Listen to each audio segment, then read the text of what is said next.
How you doing, folks? I'm Gary and this is the Kilted Drummer.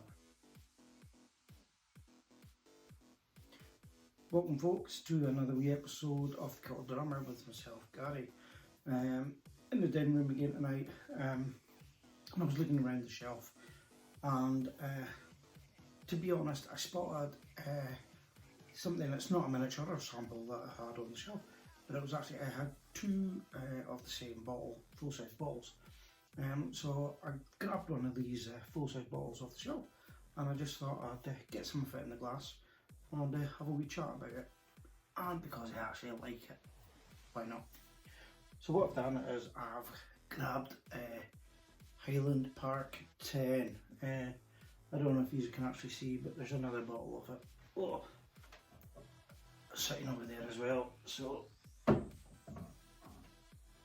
thought I'd just get on with it. So what I'll do is we'll get this one open and we'll get some in the glass. It's a nice big pop.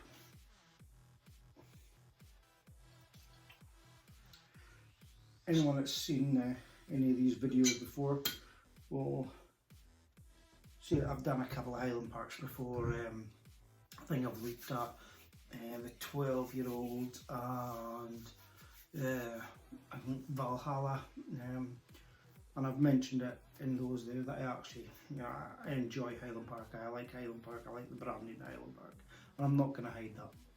I'm not going to hide it. It's no point in me denying it and hiding it. So whether this will be a fair review or not, don't know. I like it. So Highland Park, it's in the glass there. Highland Park, as I said, we've talked about it before. Up in the Orkneys, up off the sort of, I suppose, northeast coast of Scotland, quite far north. Takes about an hour on the ferry if you're going out of the north of Scotland. The distillery there, majority of the product that comes out of it is a peated whisky. The peat that they use up there tends to be a softer peat. We've spoke about it before, where the peat that you'll find off the likes of Islay and things like that's a harder peat. The Orkney peat tends to be more based on decomposed honey, so it gives a softer sort of palate to the smoke influence, the peat. Now, the one we've got here is the 10-year-old. When we talk about whiskies in their core ranges, quite often a 10-year-old will be a sort of starting gateway whisky within the distillery's core range. Highland Park have quite a large sort of output, various expressions, and they actually do have some non-age statement drams that come out even before you get to the 10-year one. But this, the 10-year one, which they brand as being Viking Scars. They use this sort of Viking mythology in a lot of the branding and packaging. Well, Viking Scars, 10-year-old dram. It's been out about, I think, about 4 years or so it's been on the market. For a while you couldn't find it in sort of your mainline stores, etc. It was more an online purchase. But now you start to see this one appearing in your high street stores, your supermarkets, your off licenses, your liquor stores.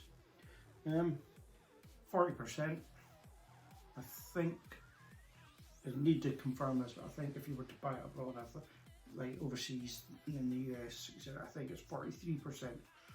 I know that's true of the 12, the Highland Park 12. That's 40% here in the UK. You go out to the US, Highland Park 12 is a 43%, I think. But here in the UK, 40%. Give it a wee sniff and see what we've got, guys. It's got a good gingery influence.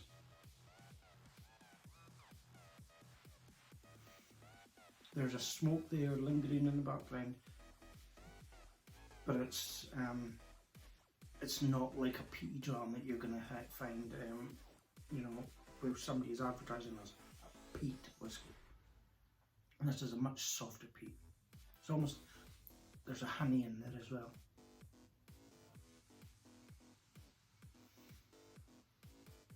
There's a fruity vanilla influence in it as well. It's like maybe when you get one of those flapjacks, you know, a flapjack that's full of nuts and raisins, sultanas, nut fruit, and it's got like almost like a vanilla yogurt coating on the top. Let's give that a wee taste.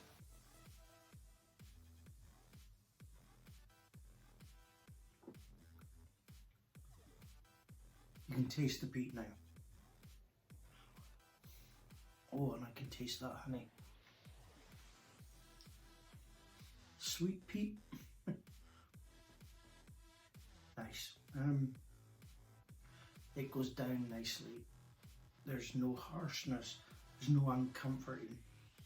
There's slightly maybe a case of you're not thinking about it. You know, it's not a complicated drum.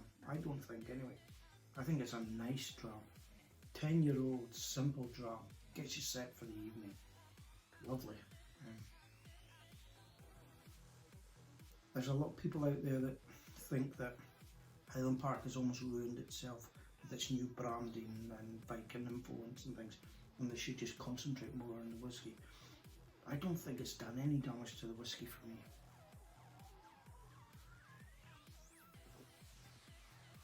I think sometimes you can go out there and pick up the old style branded 12-year-old, compare it to the 12-year-old we've got now, and I don't really see much difference in it. Perhaps a little bit of batch difference, but that can happen with any sort of dram really.